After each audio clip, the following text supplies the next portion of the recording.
শুরু করতে চলেছি আজকের ক্লাস পিএসসি সিলেবাস থেকে।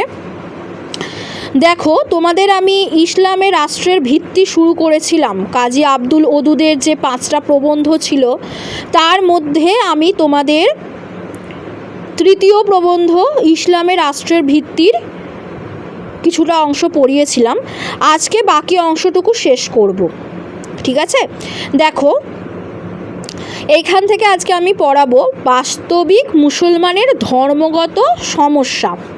বাস্তবিক মুসলমানের ধর্মগত সমস্যা সাধারণত যত সহজ ভাবা হয় আসলে তত সহজ নয়। কি বলতে চাইছেন এখানে প্রাবন্ধিক? বলতে চাইছেন যে বাস্তবিকভাবে মুসলমানদের যে ধর্মগত সমস্যা আছে সাধারণত যতটা সহজ, ওদের ওটা মানে অন্যরা ভেবে থাকে যে ওদের সমস্যাটা হলো সাধারণ সমস্যা, ধর্মগত সমস্যা ওদের লেগেই রয়েছে, কিন্তু সেটা কিন্তু সহজ ভাবা হয় যতটা, ততটা কিন্তু আসলে সহজ নয়। মুসলমানদের প্রধান ধর্মগ্রন্থের নাম হলো কোরআন। এটা প্রশ্ন আসবে, মুসলমানদের প্রধান ধর্মগ্রন্থের নাম কি? উত্তর হবে কোরআন। তো কোরআনের নিচে বিশ্বস্ত হাদিসের, অর্থাৎ যে হাদিস একটা পবিত্র গ্রন্থ যেখানে কাদের বাণী আছে, দেখো হজরত মোহাম্মদের বাণী ও চরিত্রের চিত্রণ রয়েছে। হজরত মোহাম্মদের বাণী আছে, চরিত্রের চিত্রণ করা আছে, মানে হজরত মোহাম্মদ কেমন ছিলেন, কেমন ব্যক্তি ছিলেন, ওনার বাণীগুলো কেমন ছিল, এই সমস্ত কিছু, অর্থাৎ হজরত মোহাম্মদ সম্পর্কে যে বাণী উক্তি বা ওনার চরিত্র সম্পর্কে ব্যক্তি পরিচয় সব হাদিসে আছে। তো সেই স্থান হাদিসের স্থান কোরআনের নিচেই আছে, ওই বিশ্বস্ত হাদিসের স্থান। কোরআনের পরে নাম আসে হাদিসের। কোরআনের আকার বড় নয়, কোরআন কিন্তু ছোট, বড় নয়। বিশ্বস্ত হাদিসও সংখ্যায় খুব বেশি নয়। কাজেই কোরআন হাদিসের প্রকৃত বিধিবিধান কি সে সম্বন্ধে কাজ চালাবার যোগ্য একটা ধারণা করা কঠিন নয়। কাজেই কোরআন আর হাদিসের যে প্রকৃত রূপে যে বিধিবিধানগুলো কোরআনে আছে, যে হাদিসে যে বিধিবিধানগুলো দেওয়া আছে, সেইগুলো কি সম্বন্ধে সেই কাজগুলো চালাবো, মানে সেই বিধিবিধানগুলো মেনে কাজ চালানোর যোগ্য একটা ধারণা করা মানে কঠিন নয়, সেই অনুযায়ী কাজ করা যেতে পারে। রাষ্ট্রবিজ্ঞানের ভাষায় বলা যায় ইসলামের নির্ভর অলিখিত অনির্দিষ্ট শাস্ত্রের উপরে নয়। রাষ্ট্রবিজ্ঞানের ভাষায় কি বলছেন যে ইসলামের নির্ভর অলিখিত, যেগুলো লিখিত নয়, অলিখিত অনির্দিষ্ট, যেগুলো নির্দিষ্টও নয়, শাস্ত্রের উপরে নয়, বরং সুলিখিত সুনির্দিষ্ট শাস্ত্রের ওপর। মানে ইসলামরা এমন কোনো জিনিসের ওপর বিশ্বাস করবে না, ইসলাম ধর্ম টিকে থাকবে না যেটা অলিখিত বা অনির্দিষ্ট। যেটা নির্দিষ্ট শাস্ত্র, যেটা লিখিত হবে এবং নির্দিষ্ট রূপে সেটাই বহাল থাকবে বা মেনে চলা হবে, সেটাই হবে শাস্ত্র এবং তার উপরই তারা নির্ভর করবে। মুসলমানদের দৈনন্দিন জীবনও এইসব সুস্পষ্ট নির্দেশের দ্বারাই চালিত। মুসলমানদের যে স্বাভাবিক যে দৈনন্দিন জীবন এই রকমই সুস্পষ্ট নির্দেশাবলীগুলোর ওপর নির্ভর করে চলে, নির্দেশের দ্বারাই চালিত। যে কোনো শাস্ত্রজ্ঞ আলেমকে যদি জিজ্ঞাসা করা হয়, আলেম বলতে কি এখানে আলেম হচ্ছে শরিয়াত। মুসলমানদের যে শরিয়াত আমি পড়িয়েছিলাম, শরিয়াতের আলেম শব্দের অর্থ হলো জ্ঞানী, প্রকৃত অর্থ হলো জ্ঞানী, কিন্তু শরিয়াতের যে যিনি জ্ঞানী, শরিয়াত সম্পর্কে যার সম্পূর্ণ ধারণা আছে, যিনি শরিয়াতের সম্পূর্ণ জ্ঞান যে ব্যক্তির মধ্যে রয়েছে সেই ব্যক্তিকে কিন্তু আলেম বলা হয় শরিয়াতের ভাষায়, ঠিক আছে? সেই আলেমকে যদি জিজ্ঞাসা করা হয় যে একজন ধার্মিক মুসলমানদের কি কর্তব্য, তিনি অকুণ্ঠিত চিত্তে উত্তর দেবেন যে তাকে আল্লাহতে ও রাসূলে বিশ্বাস করতে হবে, আল্লাহর ওপর বিশ্বাস রাখতে হবে, রাসূলের ওপর বিশ্বাস রাখতে হবে। আচ্ছা দেখো, আমি পড়াচ্ছিলাম তোমাদের এইখানটা যে রাসূলের কথা, তাই তো? এই যে একটু ছেদ এসে গিয়েছিল পড়ানোয়, যাই হোক, দেখো আলেমকে যদি জিজ্ঞেস করা হয়, আমি বলে দিয়েছি আলেম শব্দের অর্থ কী। আলেমকে যদি জিজ্ঞাসা করা হয় একজন ধার্মিক মুসলমানের কি কর্তব্য, তিনি অকুণ্ঠিত চিত্তে উত্তর দেবেন তাকে আল্লাহতে ও রাসূলে বিশ্বাস করতে হবে। আল্লাহ বলতে ভগবান, ঈশ্বর, তাই তো? রাসূল বলতে কি?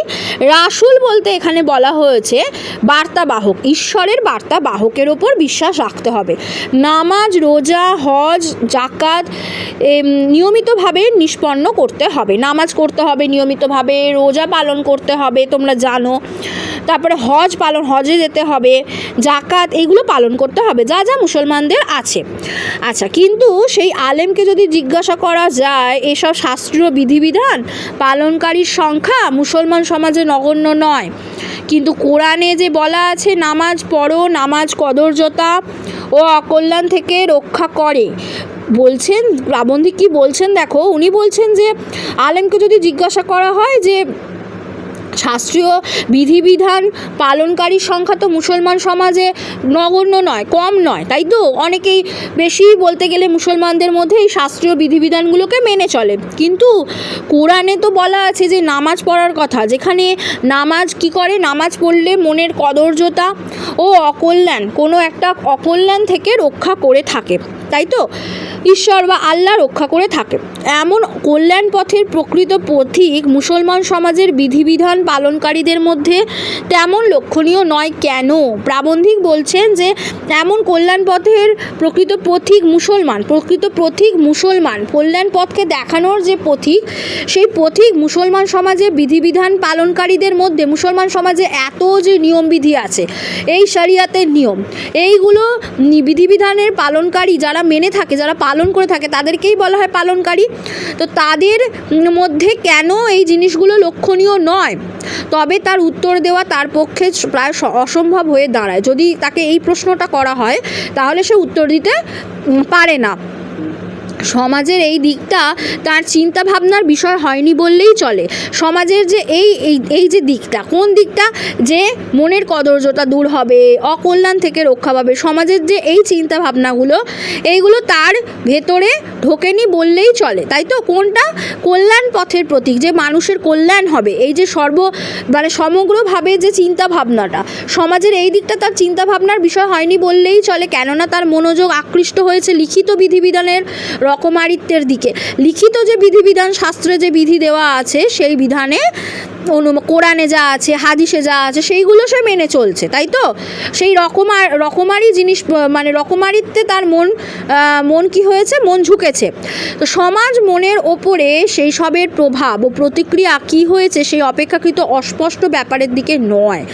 সমাজ মনের ওপরে সেই সবের প্রভাব, তাই তো? মনের উপর সমাজের যে প্রভাব ও প্রতিক্রিয়া কি হয়েছে সে অপেক্ষাকৃত অস্পষ্ট ব্যাপারের দিকে নয়, স্পষ্ট। ভিটামিন যে খাদ্যে থাকে, খাদ্য প্রাণ বলা হয় ভিটামিনকে, আবিষ্কারের পর খাদ্য বিজ্ঞানীরা বুঝেছেন খাদ্যে সূক্ষ্ম ভিটামিনের অভাব যদি হয় তবে স্থূল অন্যান্য উপকরণই তাতে থাকুক, সে সবের দ্বারা মানবদেহের প্রকৃত পুষ্টি সাধন হয় না। অর্থাৎ এখানে বিজ্ঞানীরা বুঝেছিলেন যে যদি প্রকৃতপক্ষে খাদ্য গুণ বলতে গেলে বা খাদ্যের যে প্রাণ, সেই প্রাণ যদি ভিটামিনই যদি না থাকে, খাদ্যের মধ্যে যদি অভাব দেখা যায়, ভিটামিনের ঘাটতি যদি থাকে, তাহলে কিন্তু মানবদেহে প্রকৃত পুষ্টি সাধন হয় না। তোমরা প্রত্যেকে জানো ভিটামিন কত রকমের আছে। B12 পর্যন্ত ভিটামিন আছে, ভিটামিন A থেকে B12 পর্যন্ত ভিটামিন, এই যে এতগুলো ভিটামিন আছে, 12টা ভিটামিন আছে আমাদের। এই ভিটামিনগুলো কিন্তু আমাদের শরীরে কিন্তু খুব উপকারী বললে ভুল হবে, আমাদের শরীরের জন্য একান্ত দরকার। আমাদের শরীর এই ভিটামিনের উপরে নির্ভর করছে, শরীর চালনা, তাই তো? তো সেই খাদ্যের প্রাণ যাকে বলা হয়, সেইটাই যদি পুষ্টি সাধন তা এই ভিটামিন থেকেই হয়ে থাকে। তেমনই ধর্মের বিচিত্র বিধিবিধানের মূল্য যে সূক্ষ্ম মনুষ্যত্ব সাধন, অর্থাৎ জ্ঞান ও চরিত্র লাভ ও অশ্রান্ত শুভ সাধনা, সেই ভিটামিনের মতোই যদি ধর্মের বিচিত্র বিধিবিধান থাকে এবং ধর্ম পালনের জন্য যে বিধিবিধান, শাস্ত্রীয় বিধিবিধান বলা হয়, লিখিতকেই শাস্ত্রীয় বিধিবিধান বলা হচ্ছে, সেইটাকেই বলা হচ্ছে সেই বিধিবিধানের যে মূল্য, যে সূক্ষ্ম মনুষ্যত্ব সাধন, সেই বিধিবিধান থেকে যে মনুষ্যত্ব, মানুষের সূক্ষ্মানুভূতির যে সাধন, উৎকর্ষ সাধন, যার ফলে সূক্ষ্ম মনুষ্যত্ব সাধন ঘটে, অর্থাৎ জ্ঞান ও চরিত্র লাভ ও অশ্রান্ত জ্ঞান হয়, চরিত্র লাভ হয়, চারিত্রিক গঠন ও অশ্রান্ত শুভ সাধনা সেই অতি অপ্রয়োজনীয় ব্যাপারটা ভুলে গেলে ধর্মের বিধিবিধান পালনের দ্বারাও কোনো সত্যকার লাভ সম্ভবপর নয়। তা সেই সব বিধিবিধান যত বিচিত্র, যত কষ্টসাধ্য হোক, কোরআন তা বলে। কোরআন দেখো, এখানে উনি বলতে চাইছেন যে যদি তুমি ধর্মের বিচিত্র বিধিবিধানের মূল্যটাই না বুঝলে, মনুষ্যত্ব সাধনটা কিভাবে হবে সেটাই না যদি বোঝো, সেখান থেকে যে জ্ঞান লাভটা তুমি করবে, যার মাধ্যমে তোমার চরিত্র গড়ে উঠবে, শুধুমাত্র মেনে চললেই কিন্তু হবে না।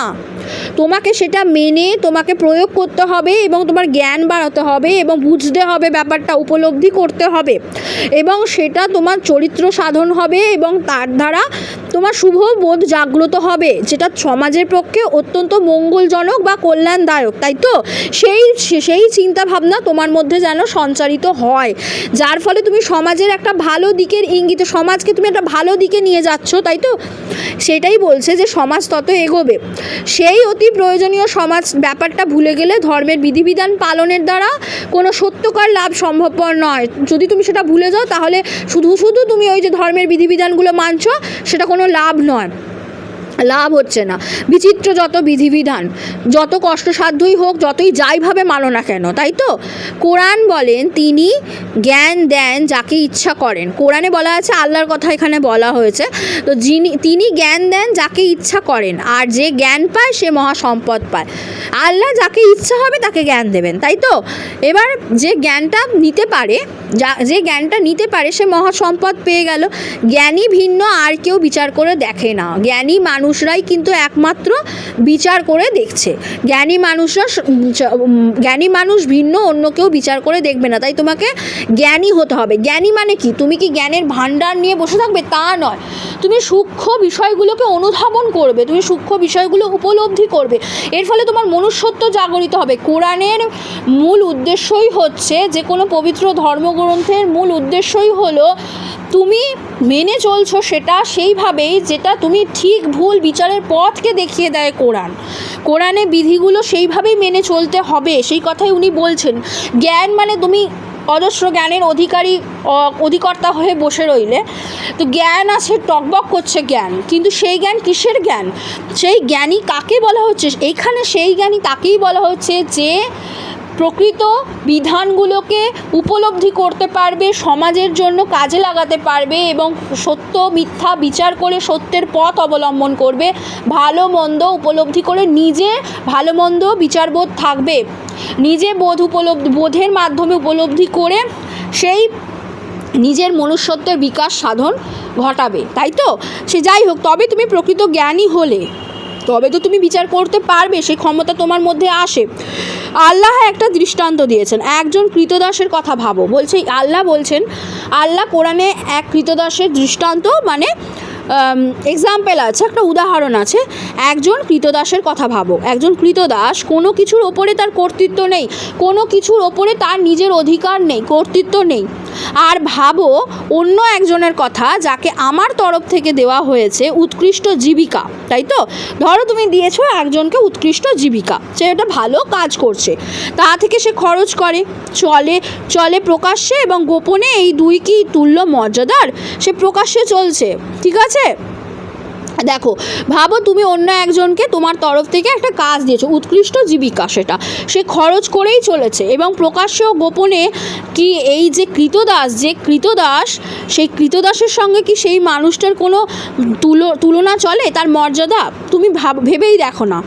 কোনো কিছুর ওপরে কর্তৃত্ব যার নেই, যে একজন কৃতদাস, কোনো কিছুর ওপরে তার কর্তৃত্ব নেই, কিন্তু আর ভাবো অন্য একজনের কথা, যাকে আমার তরফ থেকে মানে দেওয়া হয়েছে, যাকে উৎকৃষ্ট জীবিকা, সে কি নিজে করলো? কর্তৃত্ব তখনই বর্তায় যখন সে ধরো নিজে কাজটা করবে, ভালো মন্দ বিচার করে যখন সে নিজে এগোবে। তাই তো তুমি দিয়ে দিচ্ছ, সে ঠিক আছে, এবার তাকে বিচার করে এগোতে হবে, এই কথা উনি বলছেন। তো তুল্য গোপনেই বলো আর প্রকাশ্যে বলো, দুজনের মধ্যে কে মর্যাদা পাবে, সেই তুল্য, সেই প্রশ্নই উনি এখানে রেখেছেন। ধর্মের এই যে মূল কথা, মনুষ্যত্ব সাধন, ব্যাপক ও গভীর মনুষ্যত্ব সাধন, এই ব্যাপারটি না বুঝে ধর্মের ব্যাখ্যা, এই যে একটু আগে আমি বললাম, ধর্মের ব্যাখ্যা বা প্রয়োগ করতে গেলে যে নিতান্ত কাঁচা বনিয়াদের ওপরে ইমারত তোলার চেষ্টা করা হয়, মুসলমান সমাজের একালের শরীয়তপন্থীদের সে বিষয়ে হুঁশিয়ার হবার বিশেষ প্রয়োজন আছে। উনি বলছেন যে ধর্মের যে মূল কথা, মূল মন্ত্র, সেই মূল কথা হলো মনুষ্যত্ব সাধন, মানে মনুষ্যত্বকে সাধন করা নিয়েই সেই মূল মন্ত্র বা মূল কথা আছে। সেই মনুষ্যত্ব সাধন, ব্যাপক ও গভীর মনুষ্যত্ব সাধন, এই ব্যাপারটা যদি তুমি না বুঝে ধর্মের ব্যাখ্যা করতে চাও, ধর্মের পাঠ পড়াতে যাও, তখন কিন্তু বা প্রয়োগ করতে চাও অন্য মানুষের ওপর, তাহলে কিন্তু বা শরিয়াত মানতেই হবে এমন করতে যাও, তাহলে নিতান্ত কাঁচা বুনিয়াদ, তোমার বুনিয়াদটা খুবই বা ভিতরা খুবই কাঁচা, যার উপরে তুমি একটা ইমারত, অর্থাৎ একটা তুমি ইট কাঠ পাথরের একটা ইট কাঠ দিয়ে তুই সিমেন্টের তুমি ইমারত গড়ে তুলছো, তো সেই ইট সিমেন্টের যে ইমারতটা তুমি একটা বাড়ি গড়ে তুলছো, সেটা কিন্তু ভিতটা মজবুত নয়, তোমার জানার ল্যাক আছে, তোমার জানার অভাব আছে, তাই তো? মুসলমান সমাজে এলাকার শরিয়াতপন্থীদের, এই যে ওনারা যারা শরিয়াত মেনে চলে, তাদের কিন্তু হুঁশিয়ার হবার প্রয়োজন আছে এই ব্যাপারে। এই যুগ আত্মনিয়ন্ত্রণের বা জাতীয় বৈশিষ্ট্য সাধনের যুগ বটে। এই যে যুগটা চলছে, এই আধুনিক যুগ, এই সময় কিন্তু নিজেকে আত্মনিয়ন্ত্রণে রাখতে হবে এবং জাতীয় বৈশিষ্ট্য সাধন, অনেক দিক থেকে তোমাকে নিজের উৎকর্ষতা বৃদ্ধি করতে হবে, নিজের বৈশিষ্ট্যের জাতীয় বৈশিষ্ট্য সাধনের যুগ এটা, তাই তো? কিন্তু সেই সঙ্গে নিবিড় বিশ্ব সংযোগেরও তো যুগ। তুমি কি একটা জায়গায় সীমাবদ্ধ থাকবে তা নয়, তুমি বিশ্বের সাথে তোমার যোগাযোগ স্থাপন করবে, তাই তো? তবেই তো তুমি তোমার মধ্যের যেটা তুমি জানো, যে জ্ঞানটা তুমি মানে নিজের মধ্যে অর্জন করেছো, সেটা তুমি বিতরণ করতে পারবে, তবে তো তারা প্রকৃত জ্ঞানী হবে এবং তুমি একটা ভালো কাজ করছো, সমাজের কল্যাণ হচ্ছে, দেশ আরও এগোচ্ছে, তা তুমি একটা বড় কাজ করছো, তাই না? আত্মনিয়ন্ত্রণ তত্ত্ব থেকে এ যুগের মুসলমানেরা নূতন করে লাভ হয়েছে শরিয়াতের পুনঃপ্রবর্তনার স্বপ্নতা বোঝা কঠিন নয়। আত্মনিয়ন্ত্রণ তত্ত্ব থেকে যে এই যুগের মুসলমানরা নূতন করে লাভ হয়েছে শরিয়াতের পুনঃপ্রবর্তন করবে, এই কথা স্বপ্নতা বোঝা কঠিন নয়। কিন্তু যদি শুধু আত্মনিয়ন্ত্রণের স্বপ্নে সে বিভোর থাকে, যদি নিজেকে আত্মনিয়ন্ত্রণের স্বপ্নেই সে বিভোর থেকে গেল, আর বিশ্বের সঙ্গে তার যোগ যদি শিথিল হয়ে যায়, তাহলে ঊনবিংশ শতাব্দীর ভারতীয় ওয়াহাবিদের চাইতে, ঊনবিংশ শতাব্দীতে যারা রয়েছেন তাদের চাইতে তার ভাগ্য প্রসন্নতর হবার কথা নয়। কি বলছে? যারা শুধুমাত্র স্বপ্নেই বিভোর থেকে গেল যে হ্যাঁ এটা করতে হবে বা করব, আর বিশ্বের সাথে যোগাযোগ স্থাপনই করলো না, শিথিল হয়ে গেল, তাহলে ঊনবিংশ শতাব্দীর ভারতীয়, এটা এখন আমাদের একবিংশ শতাব্দী চলছে, এটা ঊনবিংশ শতাব্দীর, তো ঊনবিংশ শতাব্দীর ভারতীয় ওয়াহাবিদের চাইতে তার ভাগ্য প্রসন্নতর হবার কথা নয়, মানে তার ভাগ্যটা ভালো হবে না, কেননা ওয়াহাবিদের মনোবল ছিল অপরিসীম আর বাইরের সঙ্গে সংযোগ দূরে থাকুক। মানে ঊনবিংশ শতাব্দীর যে সমস্ত ওয়াহাবিরা ছিলেন, সেই ওয়াহাবিদের মনোবল ছিল অপরিসীম এবং বাইরের সঙ্গে সংযোগ দূরে থাকুক, তাদের শত্রুপক্ষের বল বিক্রম সম্বন্ধেও ধারণা ছিল অদ্ভুত, তারা কেমন শত্রু, কে হতে পারে, এই সম্পর্কে দূরদৃষ্টি সম্পন্ন, খুবই বিচক্ষণ ছিলেন। একালের শরিয়তপন্থীরা ওয়াহাবিদের অনুবর্তী না হয়ে এবং অনুবর্তী হোক মহাপ্রাণ স্যার সৈয়দের, মানে স্যার সৈয়দের ইসলাম সম্বন্ধে যিনি বলতে পেরেছিলেন যা সত্য নয় তা ইসলাম নয়। উনি বলতে চাইছেন যা সত্য নয়, যেটা সত্য নয় সেটা ইসলাম নয়। ওনার মতে যেটা সত্য সেটাই তোমাকে মানতে হবে, সেই সত্যটা হচ্ছে তোমাকে বুঝে, তোমার ভালো মন্দ বিচারবোধ দিয়ে বুঝে যেটা সত্য, যেটা বাস্তব, সেটা মানতে হবে, সেটাই হলো ইসলাম। যেটা সত্য নয় সেটা কিন্তু ইসলাম নয়। যে কোনো ধর্ম বা আদর্শ সম্বন্ধে এ সার কথা, এটা সার কথা। ধর্মে যে কোনো ধর্ম, হিন্দু ধর্ম হোক, মুসলিম ধর্ম হোক, খ্রিস্টান ধর্ম হোক, যে কোনো ধর্মের ক্ষেত্রে, আদার্স যে কোনো ধর্মের ক্ষেত্রেই হোক না কেন, সেই আদর্শ সম্বন্ধে এই কথাটা সার, যেটা সত্য সেটাই হলো তোমাকে মানতে হবে, তার বাইরে কিছু না। যা সত্য অর্থাৎ সার্থক নয় তা ধর্ম। যা সত্য, কোনটা সত্য অর্থাৎ যেটা সার্থক নয় তা ধর্ম বা আদর্শ হবার যোগ্য না, এটাই হলো সত্য। তোমার যেটা সত্য নয়, শাস্ত্রবিধানে যেটা সত্যি নয়, তুমি দেখছো, তুমি করে দেখছো, তুমি মানে মানছো, ওটা তোমাকে তো উপলব্ধি করতে হবে, অনুধাবন করতে হবে যে ওই জিনিসটা সত্য কিনা, যেটা বলা আছে। কতটা মানুষের ভালো মন্দ, মানে নিজের ভালো মন্দ দিয়ে বিচারবোধ দিয়ে বিশ্লেষণ করতে হবে, কতটা মানুষের তাতে ভালো হচ্ছে, কতটা মানুষের খারাপ হচ্ছে। যদিও সেটা মেনে ভালো হয় তাহলে নিশ্চয়ই সেটা সত্য, আর যদি দেখি সেটা মেনে খারাপ হচ্ছে, আমাকে সেটা মানতেই হবে, এমন শাস্ত্রে কোথাও লেখা কোনো আল্লাহ তার বাণীতে দিয়ে যেতে পারে, কোনো আল্লাহর বাণীতে কেন কোনো হাদিসেও লেখা নেই, ঠিক আছে? তো যেটা তোমার সত্যের পথ, যেটা সত্যে মানুষের ভালো হবে সেইটাই তুমি মানবে, সেইটাই হলো ইসলাম যে কোনো ধর্মের ক্ষেত্রে। কোরআনের একটি বাণীর মর্ম এই যে আল্লাহ যদি চাইতেন তবে সবাইকে এক জাতীয় লোক করতেন। আল্লাহ তো সবাইকে এক মানুষ করতেন, সবাইকে এক মনে করতেন যদি চাইতেন, কিন্তু তিনি তো মানুষের বিচার বুদ্ধির পরীক্ষা করতে চান, সব মানুষের বিচার বুদ্ধির উনি পরীক্ষা করতে চান। তাই কল্যাণের পথে মানুষ পরস্পরের সঙ্গে প্রতিযোগিতা করুক, মানে কল্যাণ করব, আমি মানুষের কল্যাণ করব, তো প্রতিযোগিতা হয়ে যাক, সেখানে একটা মানুষ প্রতিযোগিতার মধ্যে আসুক, পরস্পরের সঙ্গে প্রতিযোগিতা করুক কল্যাণের পথে। প্রতিযোগিতা মানুষের, এটা দেখো কোরআনে আছে, তাই জন্য 5:48 দেওয়া আছে। তো যাই হোক, পৃষ্ঠা নাম্বার এখানে দেওয়া আছে কোরআনের, আর অধ্যায়ের নাম্বারও এখানে দেওয়া আছে। কল্যাণের পথে প্রতিযোগিতা মানুষের দৈনন্দিন জীবনের উপর জোর দিতে ইসলাম যে কসুর করেনি, দুর্ভাগ্যক্রমে আমাদের আলেমরা সে কথা ব্যক্ত করতে পারেনি। দেখো, কল্যাণের পথে আমি কল্যাণ করব, দেশের কল্যাণ, সেখানে প্রতিযোগিতা মানুষের দৈনন্দিন জীবনের ওপরে জোর দিতে ইসলাম যে কসুর করেননি, হ্যাঁ, ইসলাম ধর্ম সেইটা কিন্তু বলে না আমার কসুর করে দিল, আমাকে ক্ষমা করে দিল, কসুর করা বলা হয়। দুর্ভাগ্যক্রমে আমাদের আলেমরা কিন্তু সেটা ব্যক্ত করতে, মানে বলে যেতে পারেননি বা ব্যক্ত করতে পারেননি। সেই জন্য মুসলমান সমাজের একালের চিন্তা নেতাদের দায়িত্ব আরও বেড়ে গেছে। একালের যে মুসলমান সমাজের চিরকালীন যে নেতা, যারা একালের নেতা আছেন, চিরন্তন নেতা, তাদের কিন্তু চিন্তা নেতা, মানে সেই চিন্তা তাদের মধ্যে দায়িত্ব বেড়ে গেছে। কি চিন্তা? দেখো, সব সময় তাদের হুঁশিয়ার থাকতে হবে পূর্বের ভুল যেন আবার না করা হয়। তারা হুঁশিয়ার থাকে এই কারণে যে পূর্বে যে ভুলগুলো হতো, আগে বলেছি আগে কি ছিল, মেরে ফেলা, কেটে ফেলা, শাস্তি দেওয়া, এইগুলো যেন ভুল না হয়। তারা গভীরভাবে বিভিন্ন যুগের শ্রেষ্ঠদের কথা, ভিন্ন দেশ জাতির শ্রেষ্ঠদেরও কথা, এসবের চাইতে কঠিনতর প্রয়াস তারা করুণ চরিত্রে ও চেতনায় নিজের মহৎ হতে, কেননা যার নিজের চোখ নেই সূর্যের ঔজ্জ্বল্য তার জন্য ব্যর্থ।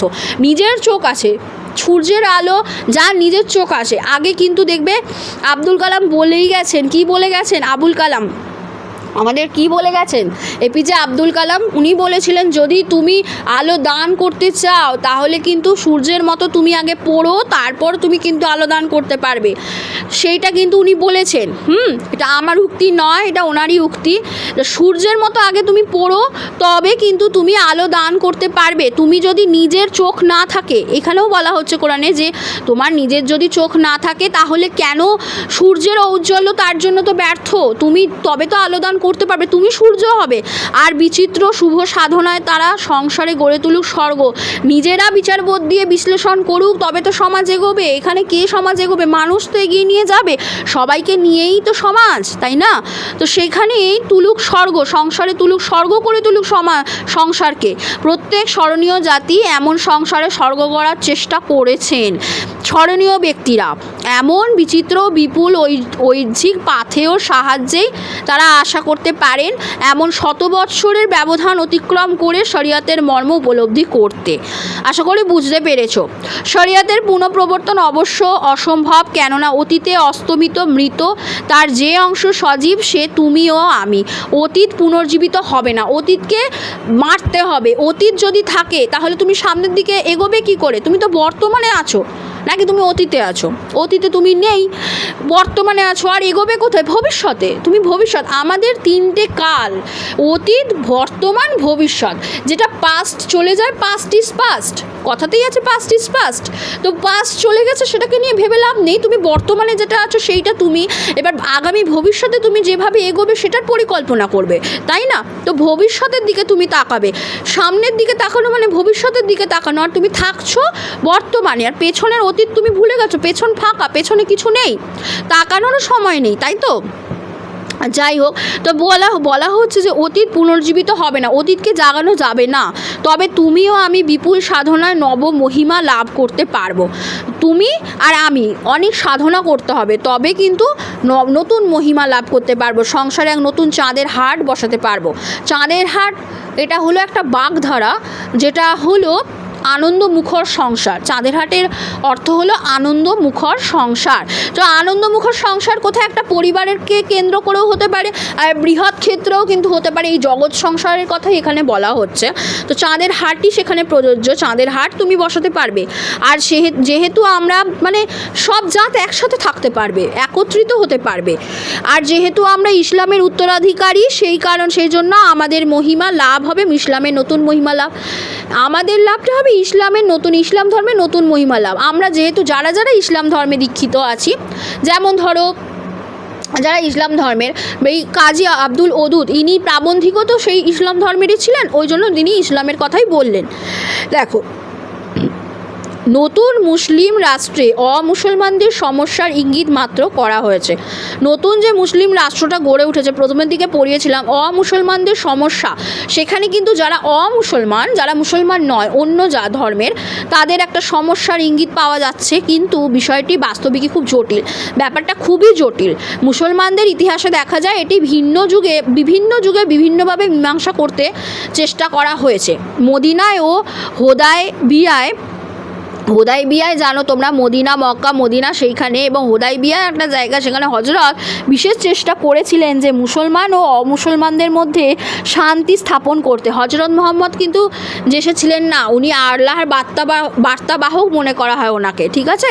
তো তিনি মুসলমান ও অমুসলমানদের মধ্যে শান্তি স্থাপন করেছিলেন, শান্তি যাতে বিরাজ করে, পরস্পরের মধ্যেকার বিরোধিতা দূর করার জন্য সেজন্য নিজের প্রাধান্য অনেকখানি খর্ব করতেও তিনি প্রস্তুত ছিলেন। তিনি নিজের প্রাধান্যকে খর্ব করতে প্রস্তুত ছিলেন।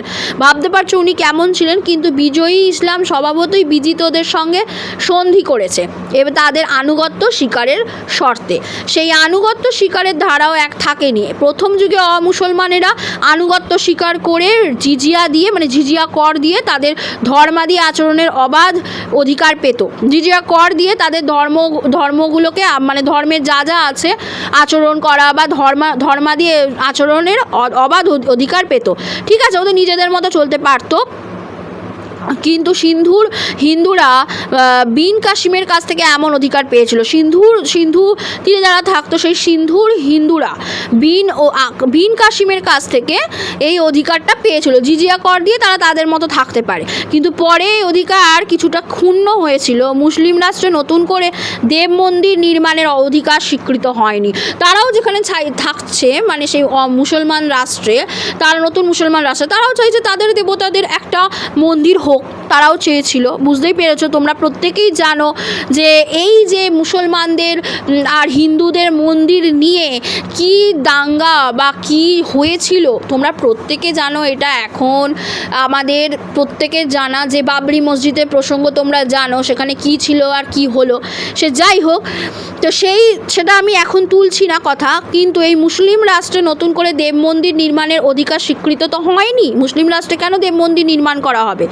প্রধানত এই ব্যাখ্যারই ফলে আওরঙ্গজেব বহু হিন্দু মন্দির ভেঙে ফেলেছিলেন। দেখো, এই ব্যাখ্যা দেওয়ার ফলেই কিন্তু আওরঙ্গজেব কি করেছিলেন, বহু হিন্দু মন্দির ভেঙে ফেলেছিলেন। ঔরঙ্গজেব ছিলেন মুসলিম, তোমরা প্রত্যেকে জানো। অনেক হিন্দু মন্দির ছিল যেগুলো উনি ভেঙে ফেলেছিলেন, যেগুলো করা কিন্তু ওনার উচিত হয়নি।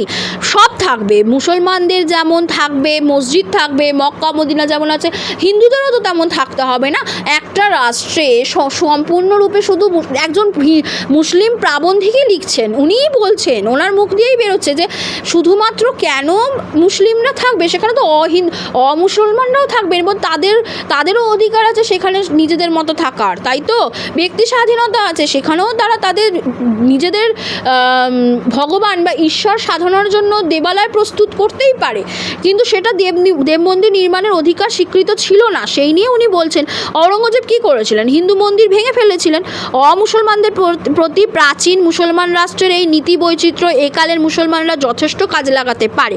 কারণ অমুসলমানদের প্রতি যে প্রাচীন মুসলিম রাষ্ট্রের যে একটা নীতি ছিল, নীতিগুলো চালানো হতো, যে অত্যাচারী বলতে গেলে এগুলো চাপিয়ে দেওয়া হতো, হ্যাঁ, মানসিক অত্যাচার, সেইগুলো কিন্তু মুসলমানদের এখন একালের যে মুসলমানরা যথেষ্ট কাজে লাগাতে পারে।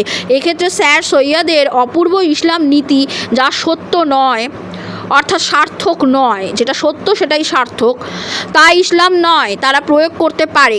কায়েদে আজমের যে সংখ্যালঘিষ্ঠদের প্রতি অভয়দান তা সম্পূর্ণ ইসলাম অনুমোদিত জ্ঞান করতে পারে।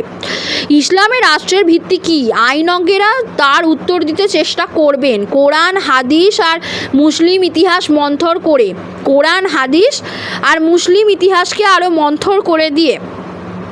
কিন্তু যিনি জানেন মুসলমান হওয়ার অর্থ হলো আল্লাহর অর্থাৎ সত্য ও কল্যাণ, মুসলমান সত্য ও কল্যাণের পথই ধরে চলবে। যে কোনো ধর্মের মানুষই সত্য ও কল্যাণের পথ, শুধু মুসলমানদের ক্ষেত্রে প্রযোজ্য নয়, হিন্দু ধর্ম বলো, খ্রিস্টান বলো, বৌদ্ধ বলো, জৈন বলো, যে কোনো ধর্ম সবসময় সত্য ও কল্যাণের পথটাই নেবে, অনুগত হওয়া, আর সেই জন্য জগতের বন্ধু হওয়া। জগতের বন্ধু অর্থাৎ কি বলা হয়েছে? বিশ্ব সংযোগ ঘটাতে হবে সকলের সাথে, কিন্তু সত্য অর্থাৎ সত্য কল্যাণের অনুগত হওয়া আর সেই জন্য জগতের বন্ধু হওয়া।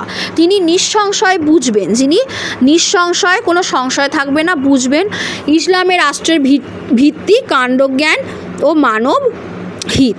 ইসলামের রাষ্ট্রের ভিত্তি কাণ্ডজ্ঞান ও মানবের জন্য হিত হবে কাজটা, তাই তো? দেখো এখানে 1948 খ্রিস্টাব্দ দেওয়া আছে, মেনশন করা আছে, 12 নম্বর বলে এখানে দেওয়া আছে। এটা হাদিসে বাণী আছে, জগৎ আল্লাহর পরিবার। এই জগৎটা হচ্ছে আল্লাহর একটা পরিবার, আল্লাহর পরিবার। আমরা হলাম আত্মীয়, কার? আল্লাহর আত্মীয়। সেই আল্লাহর কাছে ভালো যে তার পরিবারের প্রতি ভালো। আল্লাহর কাছে দেখো সকল সদস্য তো আর সমান হয় না।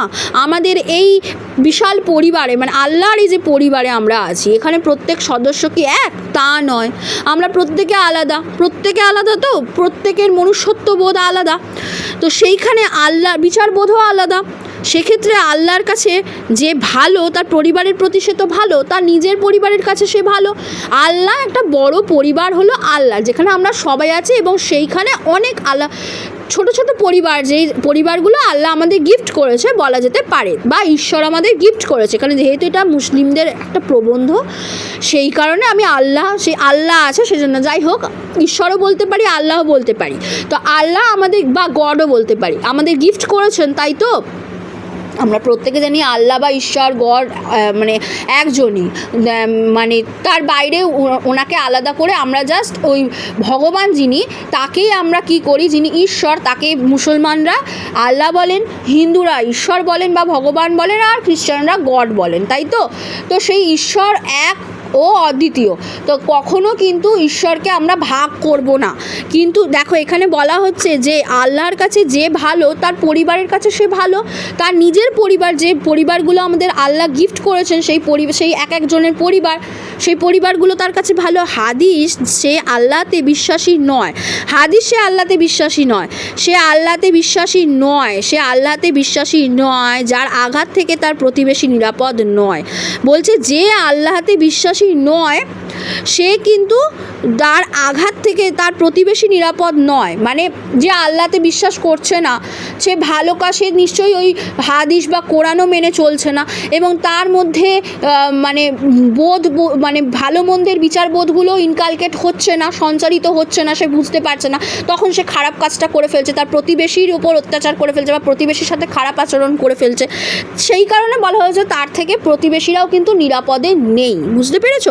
হাদিসে এই কথাই কিন্তু বলা আছে। সুতরাং আল্লাহকে বুঝতে হবে, আল্লাহর ধর্মমতগুলোকে শুধুমাত্র মেনে চললেই চলবে না, আল্লাহর মতগুলোকে বা ধর্মের বাণীগুলোকে ভালো করে পড়তে গেলে, যেমন আমাদের হিন্দুদের যেমন গীতা আছে, গীতার বাণী পড়ে গেলাম হয়ে গেল তা নয়, গীতায় কি বলা আছে সেটা নিজের বিচারবোধ দিয়ে বিশ্লেষণ করে, ভালো মন্দকে বিচার করে, তবেই তো আমি অন্যজনের মধ্যে হ্যাঁ এটা ঠিক এটা ভুল, মানে কোনো একটা মানুষের মধ্যে, গীতা ভুল বলছি না, কোরআন ভুল বলছি না, কিন্তু মানুষের প্রতি আমরা যে আচরণগুলো করছি, আমাদের যদি শরিয়ত মেনেই চলতে হয়, তাহলে আমরা সেই ভালো মন্দটা উপলব্ধি করে, অনুধাবন করে অবশ্যই সেটা প্রয়োগ করব। যেটা ভালো সেটাই সত্য, সেটাই সুন্দর, সেই পথে অবলম্বন করব, যেখানে সমাজের কল্যাণ হবে, মানুষের কল্যাণ হবে। ব্যাস, এই পর্যন্তই আজকের আলোচনা। আমার তৃতীয় প্রবন্ধ পড়ানো ও বোঝানো শেষ হলো। পরের ক্লাসে থাকবে পরের প্রবন্ধের আলোচনা ও ইসলামের রাষ্ট্রের ভিত্তির ওপর প্রশ্নোত্তর পর্ব। আজকে এই পর্যন্তই। Thank you students, thank you so much.